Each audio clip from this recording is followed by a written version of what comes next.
Hey guys, in this video, I will show you how to fix Riot Client not opening or launching. Alright, so let's begin with the video.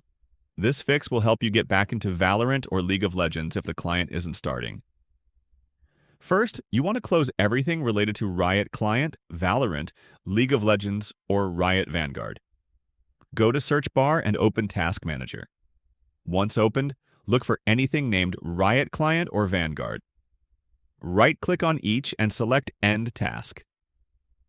Once everything is closed, you can exit Task Manager. Next, go to the Start menu. Type Riot Client, right-click it, and select Open File Location. Then right-click on the Riot Client shortcut again, go to Properties, then go to Compatibility, and check Run this program as administrator.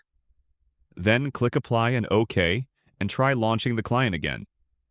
If it still won't open, your firewall or antivirus might be blocking it. Go to the search bar, type Windows Security, and open it.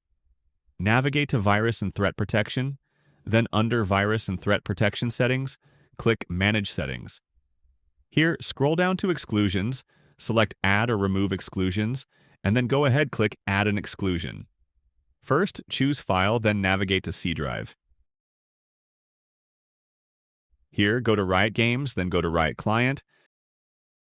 Now select Riot Client Services.exe and click Open. After that, click Add an Exclusion again.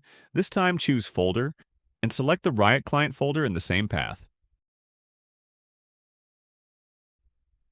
For the next step, press Windows plus R to open Run menu. Inside this menu, type %local app, data %, and hit OK. Here, open the Riot Games folder, then go to Riot Client. Here, click on Data. Here, find Riot Games Private Settings, right-click it, select Rename, and add .old at the end. Click Yes. After that, go to the search bar, type CMD, right-click Command Prompt, and select Run as Administrator. In the command prompt, type ipconfig /flush DNS and press Enter. After that, type netsh winsock reset and press Enter again. Finally, type netsh intip reset and press Enter. Finally, restart your PC. Once your computer restarts, try launching Riot Client again. It should now open correctly, and that's it. So that's basically how you can fix Riot Client not opening or launching. So that's all for this video. See you in the next one. Thanks. See you in the